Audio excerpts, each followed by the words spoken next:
En conclusion, par rapport à ce sujet, je parlerai désormais sur l'aspect spirituel.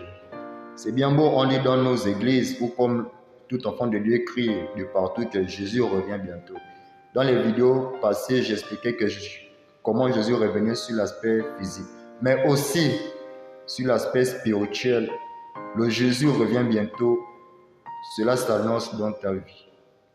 Hormis que Jésus doit revenir dans le monde, mais il doit aussi revenir dans ta vie. Parce qu'il dit dans sa parole que à nous, ses serviteurs et ses servantes, donc ses fils et filles, qui faites de toutes les nations des disciples, en les baptisant au nom du Père, du Fils et du Saint-Esprit.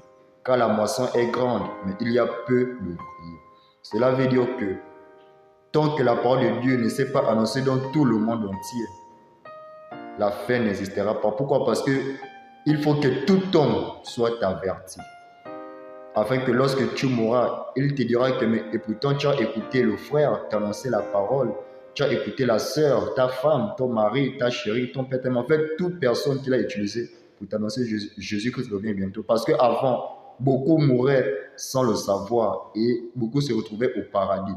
Mais il aimerait désormais que tout le monde puisse l'entendre et que chacun fasse son choix. Donc Jésus veut aussi venir dans ta vie. Jésus revient aussi bientôt dans ta vie. Comme il dit dans sa parole, il frappe afin que tu l'ouvres, afin qu'il vienne siéger en toi. Car toi, tu es sa maison. Il dit que là-haut, c'est sa demeure, mais la terre, c'est son marchepied.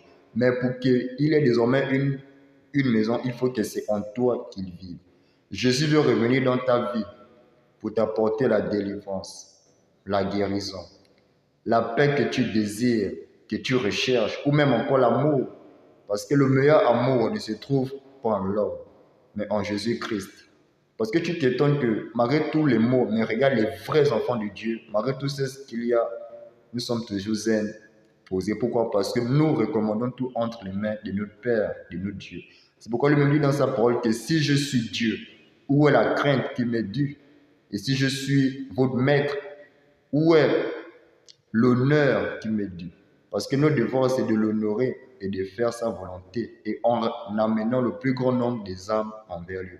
Donc Jésus veut revenir pour te bénir. Mais si tu le rejettes, sache qu'il te fera comme le monde entier.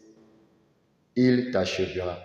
Est-ce que tu sais que les guerres qui se passent, c'est pour préparer l'arrivée du diable?